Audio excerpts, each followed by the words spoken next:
Soares, an associate reporter for the Association of Foreign Press Correspondents. Sonia Dridi is joining me today. She is a Washington correspondent for France 24 and other French broadcasting stations. She also recently wrote a biography about President Joe Biden called Joe Biden, Le Paris de l'Amérique anti-Trump. Sonia has been part of Washington, D.C., which is a podcast that has garnered a number of Francophone correspondents covering the 2020 U.S. election. She is also a member of the Association of Foreign Press Correspondents, U.S.A. How are you doing, Sonia? Good. Thank you so much for having me. Oh, I'm for sure super excited to speak with you. And definitely, I want to talk about last year. So, as a Washington correspondent during the presidential election, you were able to witness the mass protests about racism and police brutality. Was there a particular story that you covered throughout this time that stands out to you? Yeah, so it was really a very powerful moment and also very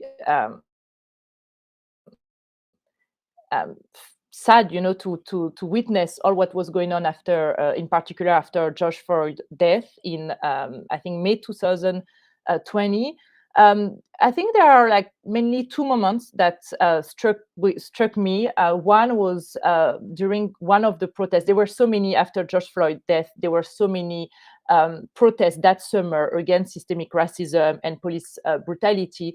And I remember coming to the White House probably a few days after Floyd death, and there were many protesters, and there was a response from the police, from the officers that were very strong. They fire tear gas, and I just arrived, and everyone was running around. And in my head, I was like, I can't believe this is happening in front of the White House, because we were basically in front of the White House. I can believe that this is happening in Washington, in the US. I used to cover Egypt, so I attended many protests, and many protests where the response from the authorities were very strong and violent. But for me, it was pretty shocking to witness that moment. Seeing like the police firing tear gas on protesters, everyone running around, and seeing panic in some of the eyes of the protesters.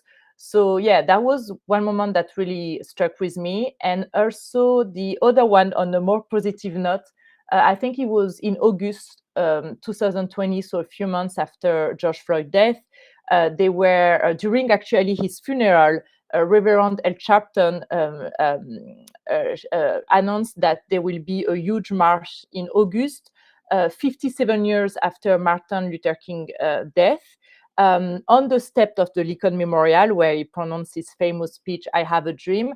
And this was a protest also against police brutality. I think one of the slogan of the chant was, "Get your knees off our necks." Get your knees off our neck, and I'm sorry for my accent.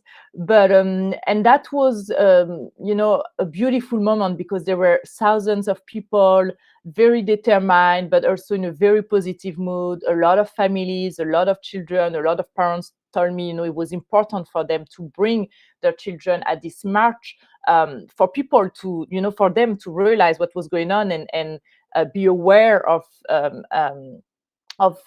some of the response of the police, sometimes violent response, but also show them that it was important to protest, to say something when things are not right. And I remember going very early in the morning, actually, to meet my colleagues from the podcast Washington, D.C., and thank you for quoting that. And I was very early, so around the Lincoln Memorial, to meet with my colleagues. And I was very impressed to see, like at probably 8 a.m., already thousands of people, thousands and thousands, being there. And it was just beautiful. It was just, you could sense a very positive energy, but also to see that the mobilization was so important so early in the morning. I just thought, there is really something going on in the country right now. I felt it was a turning point. I felt that this summer was really a turning point. And I think, since that summer in 2020, we saw that the movement is not dead. At the contrary, there is so many protests now from different groups of activists, and there were a lot of emotion also and a lot of mobilization around the trial of Derek Chauvin that was accused of the murder of George Floyd. So I think this summer was a turning point, and it was really interesting to witness that. I think before that, before I actually talked to you about the US elections last year, I wanted to talk a little bit more about the podcast idea. How did it come together? I know that there were so many like correspondents from France that are part of this project. Could you tell me a little bit how all of you were covering the US elections together? Yeah, so that was a very fascinating experience. Among my different gigs, I am the correspondent for RTBF, which is the Public Belgium radio, the national radio.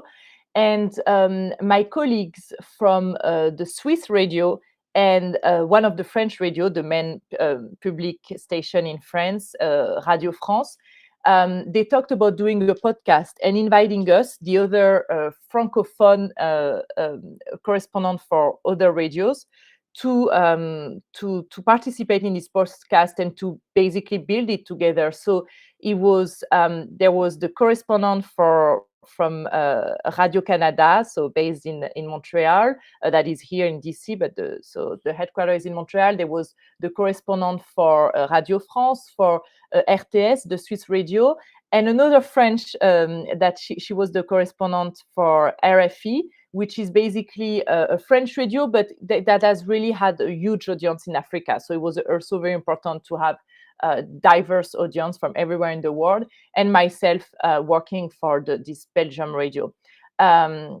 So it was a wonderful experience because sometimes we all do a lot of news story, and sometimes it's very frustrating to go on the ground, on the field, to cover a story and have to do either a 2-minute live shot or like a 2 minutes radio recording paper.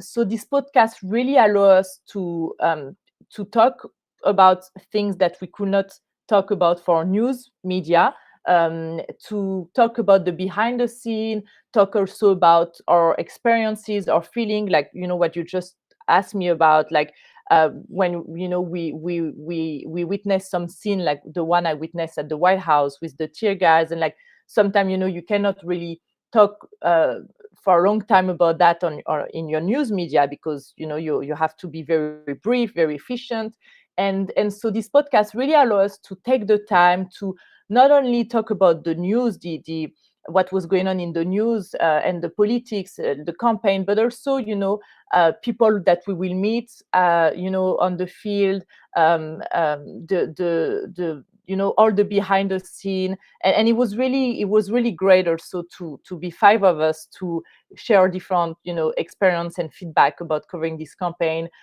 So that was really a great experience.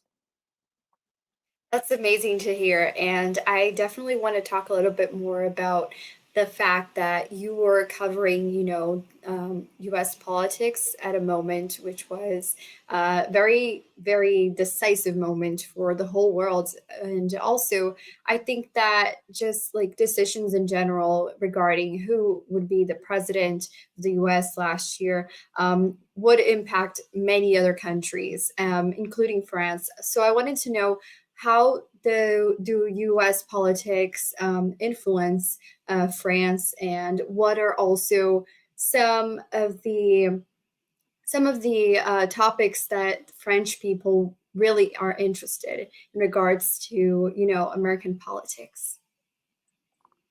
So indeed, I think France really is looking carefully at what's going on in the US, as a lot of countries, but it's really, for France, for instance, at the Élysée, which is like our White House in France.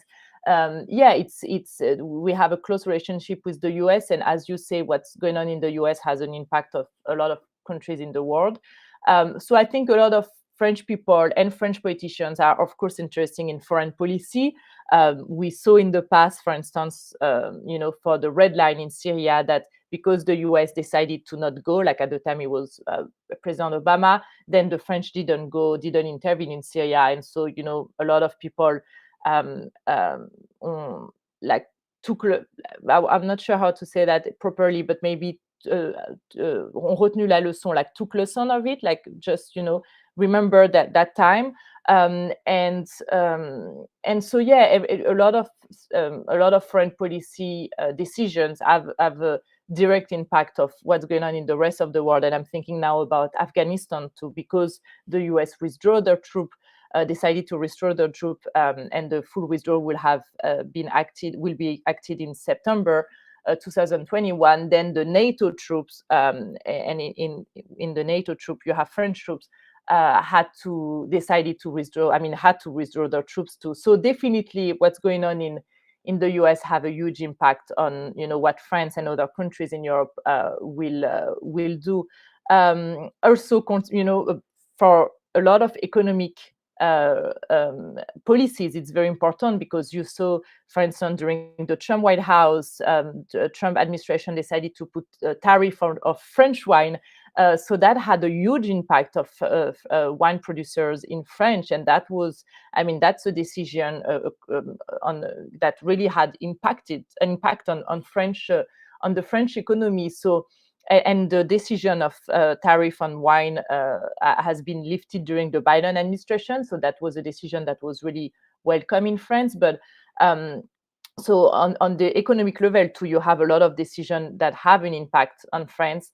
And I'm also thinking, about the climate crisis. When the Trump administration decided to withdraw from the Paris Agreement, that was, a huge shock in France, and also really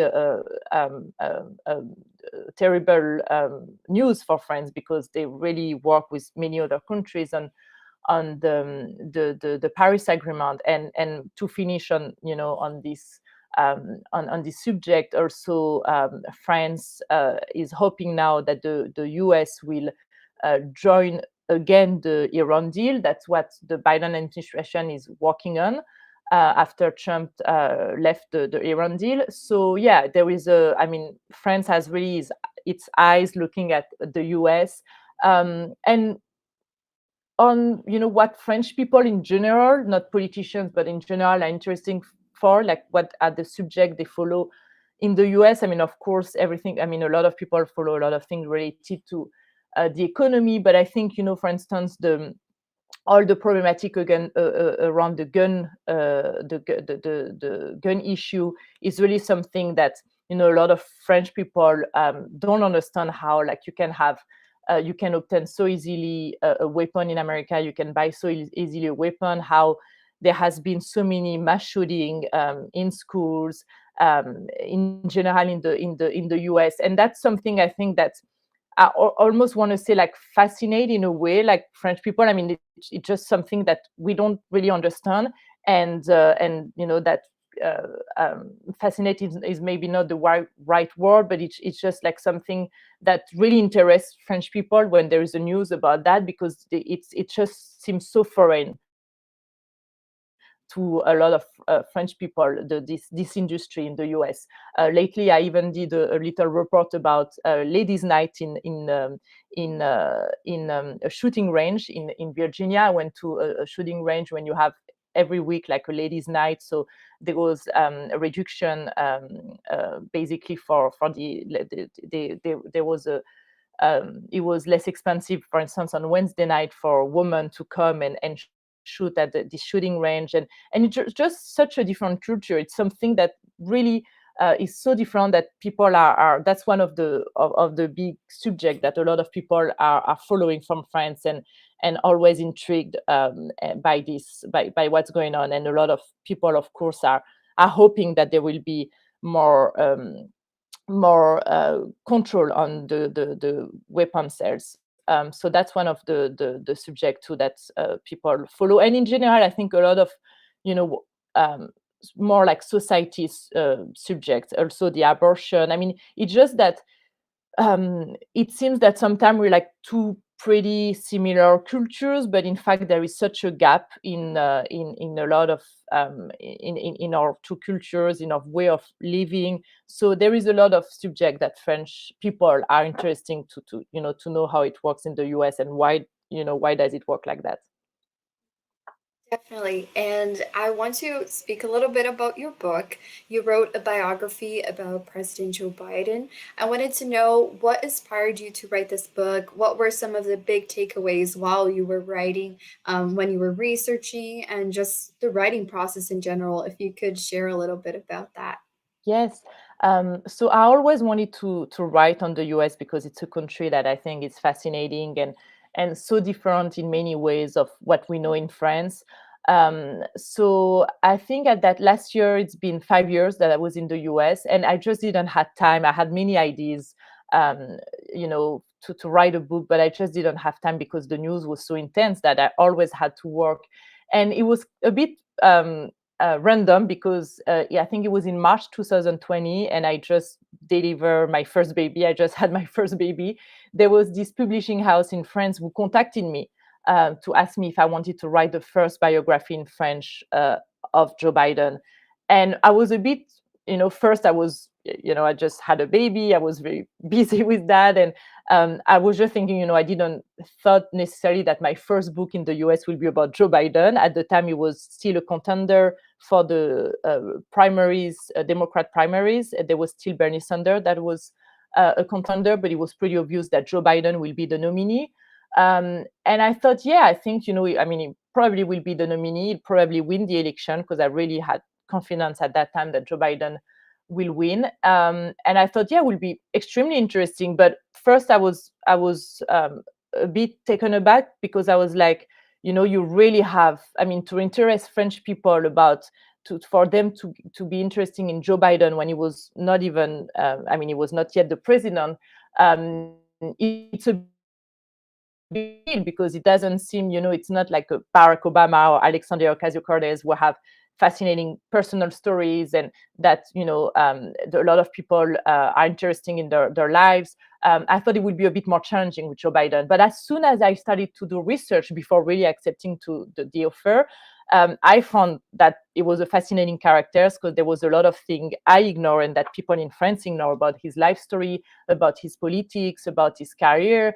And I just felt, I say it was his life was Romanesque. Like I think it was perfect for a novel because his life has really a lot of ups and downs, and he's really resilient. So I thought it was a great story at the end. And as soon as I started researching, I thought, I think I'm going to have a lot of fun writing this book. And I did have a lot of fun. It was very stressful because I only had 5 months to write this book because we wanted it to be published in September 2020, just before the elections.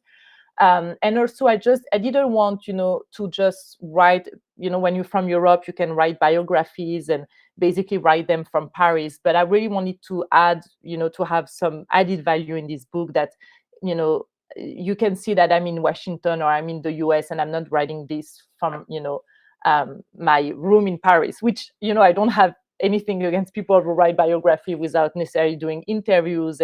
But for me personally, as a journalist, it was really important. And so I started very quickly before writing to try to see like who can I talk to, who do I know that knows someone that worked with Biden or met him. So I like to this stage, of like trying to find out who should I interview. I was pretty lucky because I knew I already interviewed in the past Anthony Blinken, that is now Secretary of State. And at the time that I interviewed him, he was in Joe Biden's campaign. He's a very close friend and ally since many years. He has worked with Joe Biden when Joe Biden was was at the Senate. So I was very happy to get an interview with Tony Blinken. I also talked to his childhood friends from Delaware because very early when he was a teenager, he started to be very interesting in the African American community at the time where America was still segregated. So he has, he was how you will say that, he was working at a pool as a, sorry, I lost the word, but basically watching people swimming just to make sure that, everything's okay and that no one is in danger. So he was working at this pool in Delaware and he met a lot of African Americans, young people when he was 19, and he's still friends with them. So it was fascinating to talk to them and to see that they're still in touch. I also talked to senators. So it was really, for me, it was really important to have all of these testimonies, and it gave color, to my book. And in addition of making all the research, and for that, reading a lot of articles by all the US media, and also reading his biography written by a US journalist. So all of that was very important. And then I started to write, and I basically write wrote all the time. I actually took, a 1 week break when there was George Floyd's story, when he was killed, because it was so important that even if I refused most of the work that I was offered as a freelance journalist. When the story with George Floyd happened, I took a break from my book, and it was very important for me to cover that story. But otherwise, I tried for a few months to less work in news, to decline a lot of offer, for like TV or radio reports, and to really focus on the book.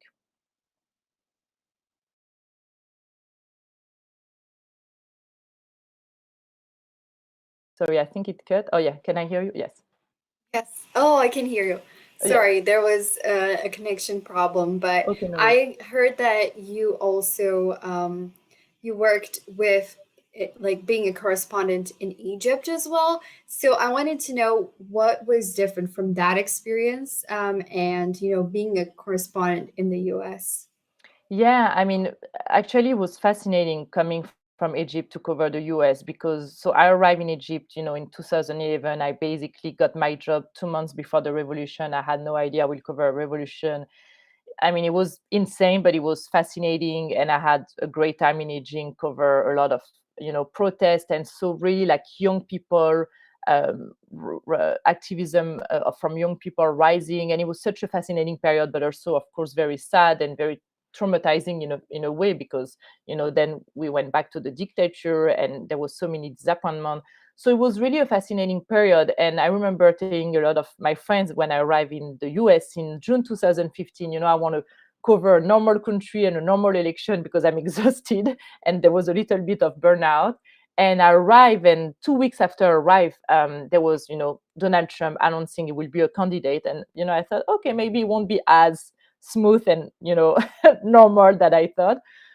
So then I started to cover, one of the most historical election in the US in 2016, and for me it was very, very quickly. I was really fascinated and appalled by the fact that I could make comparison between Egypt and the United States, which I never expected. But when I cover Trump rallies, I saw people like speeding on CNN journalist Jim Acosta, and the hatred that they had for journalists. And I saw that in Egypt. In Egypt, I saw people hating the media because they thought we were giving a bad image to their country, and they wanted the army to basically rule the country. When I mean it was, and seeing that in the US, seeing that there was this hatred against media, that was pretty shocking for me. And I lived in the US before. I studied there like 10-15 years ago in Los Angeles, actually.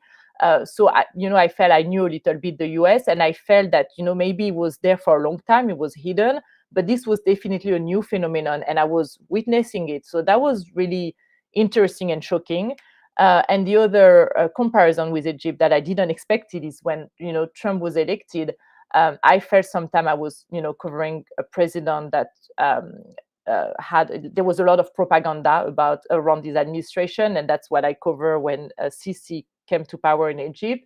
I felt there was like state media with some of the media that were clearly working for the president.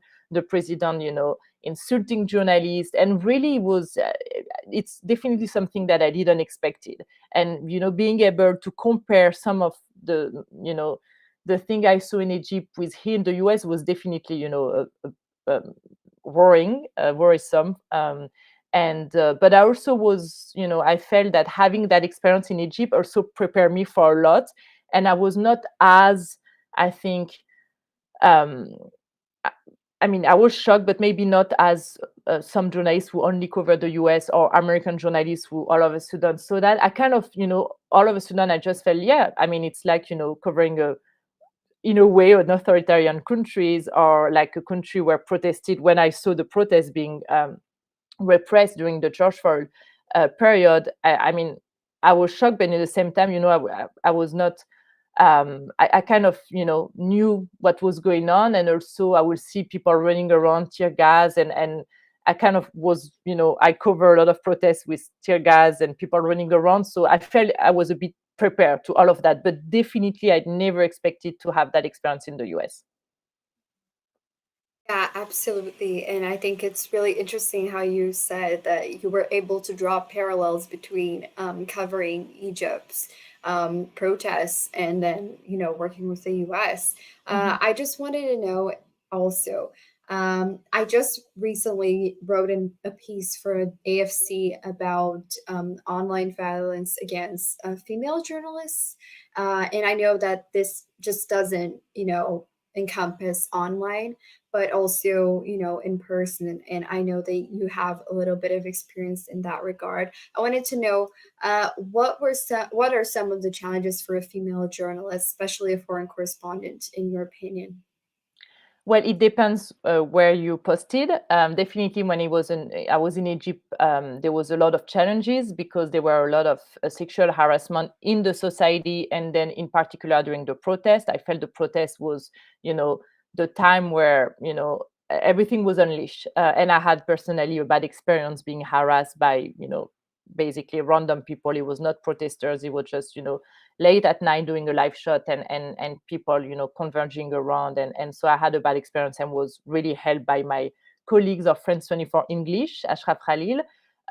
So that's really something, even if you're aware of the phenomenon and you try to be prepared, sometimes you cannot be uh, prepared enough, and you don't expect things to happen that way. So I think that's definitely a challenge, but that was the fact that I was helped by my colleague is also a lesson in a way to always, when the situation are unstable, and I would even think about that in the US now, especially, to never go alone, like either with a translator, a driver, a friend, a colleague working for another media. That's what a lot of people here. I see my French colleagues often doing trips together, and I think it's a great idea, because even in the US, like sometime I went on trips in the middle of nowhere, I would say, or like in the middle of America, and I talked about that with my friends. Like some of them also didn't feel very safe, and I felt sometimes less safe than in Egypt in some area, because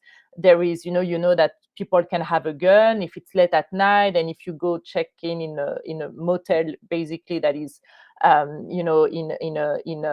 in a place that is not really populated, or that is maybe a bit dangerous. So definitely, I think the fact of like trying to not work alone, even when you're a freelancer or an independent journalist, and I think that's important. I think that's really key.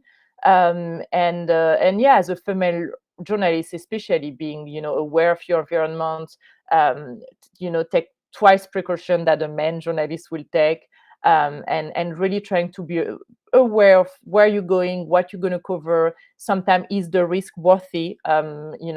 If you feel that there is no one to come with you to do this story, and you feel that it's pretty, it can be unhinged, to really think twice. So yeah, definitely, I think it's been it can be challenging, but I also feel in some situation you have a lot of advantages. You can go in some places, women will talk to you much more freely than two men. In I feel, in different, in Egypt or in the US or in many other countries. I think also sometimes I felt, especially in Egypt, that men will be a bit less careful with us. Like they will think maybe, we won't. We will be a bit more naive, so we maybe won't understand some things, or won't care if they say that or do this. And of course, we're taking notes and we're recording. So I almost felt, playing a bit naive with some people, or like people basically saying yes for an interview, and thinking it will be a bit easier, maybe because we're like a foreign French, or like foreign journalist, and in fact, um, asking tough questions. So I sometimes feel it can also be an advantage. And before I ask you about like what is your word of advice for correspondents who would like to become foreign correspondents in different countries. I just wanted to ask you, what are some challenges for foreign correspondents to reach out to, the American people? In your case, you're from France and you're covering stories from the U.S. for France outlets. What are some of these challenges to reach out and get the story? It's a great question because really it can be very challenging. I'm going to talk again about Egypt, but for instance, Egypt France 24 was really well known. France 24 CNN, it was pretty much the same thing, and it was easy to even ask politicians interview. Not easy, but I feel I was really heard, and they were happy to be on France 24. They wanted to give a message. In the US, France and French journalists in general are kind of like powerless sometimes because we want to interview congressmen, congresswomen, but they don't have a lot of interest talking to us because the people they work for are not going to hear them on our media. So it's a lot of challenge. I managed to interview senators or congressmen, congresswomen. So it's not impossible, but it's so much more challenging. Sometimes I almost feel bad myself because I know like I'm going to take 2 hours of their time, but it's not going to have an impact for them necessarily. And so, but also we want to make for them to understand that our media sometimes are also watched by people that are going to come live here at some point, or that for the image on the rest of the world it's going to have it's going to have an impact. But definitely it's more challenging, even when we ask to interview people from the White House. But once again, it's not impossible. I got, an interview with Dr. Fauci recently. I think it was the first one he gave definitely to a French journalist, I think to a European journalist. I talked to General Petraeus too. General Petraeus actually talks a lot to French journalists. I really think, it's just harder for us, and, it's just much more work. And talking to American people, I feel in general is super easy. I mean, Americans are great clients, as we say in journalism, because you ask them a question, it's a perfect soundbite. They're very straight to the point. They're not like, like in France, I feel we're like a lot of like, and hesitating and, doing the sentence again, rephrasing. And like Americans are really straight to the point and very clear when they answer a question. So for us, it's great. And also to finish on that subject, for instance, covering the Trump campaigns and going all around the US talking to people that supported Trump, for instance, I felt I was much more accepted as a foreign journalist because sometimes they were asking me, why are you working for? Sometimes in a threatening way. And if I say for French media or Belgian media, they were like, oh, okay, you're not CNN or you're not the New York Times. And then they would talk to me, and a lot of my colleagues too felt the same, that it was easy for us to talk to Trump voters, and they will talk, forever, and like we will follow them in their house, in their cars, at a rally. So I feel sometimes being a French journalist and really acting as an observer is definitely a plus for talking to Americans, people in general, not necessarily to politicians, but to the Americans. And before we wrap up this interview, I just wanted to ask you if you could share a word of advice for maybe journalists who are interested in becoming foreign correspondents, no matter if it's the US, Egypt, or other countries. What are, some tips that you can share? Well, first, I think it's a wonderful job, and I really encourage people who are passionate to do it. Even though there are a lot of obstacles, I think it's not an easy job. Even financially, I think you have to have a lot of, either be on contract or have a lot of clients, a lot of people you work for, a lot of media. So you really have to work a lot, and it's not a job where you're going to do like 8 to 5. So you have to be ready, to jump on a plane last minute, to work very late, at often work until midnight. Sometimes, I mean, depends of the period and the countries I've been, but it's really I just feel that if you're passionate, yeah, but it really has to be a passions, because it's a job that takes a lot of your lives. But I think, every day I'm enjoying my job. Every day I discover something different. Every day I talk to different people. So I really think that if it's something that you really want to do, do it and you'll find a way. Either it's you start in a country where there is less French journalists, and then you have more chance to make a name, and then going to a country like the US or another country. But I really think there are some strategy to follow. But if you find the right way to do this job, I think it's I feel we are lucky, journalists in general and foreign correspondents in particular. Well, thank you so much, Sonia, for speaking with me and Thank you, Isabella. participating in this talk. It was great to talk to you and understand a little bit of your journey and all the success with your book. It was really incredible to know that you were one of like the first to actually write a biography in French, which is something really big for you. So I think that's really amazing. And I just wish you all the best. Thank you so much, and thank you for your great question. It was really enjoyable.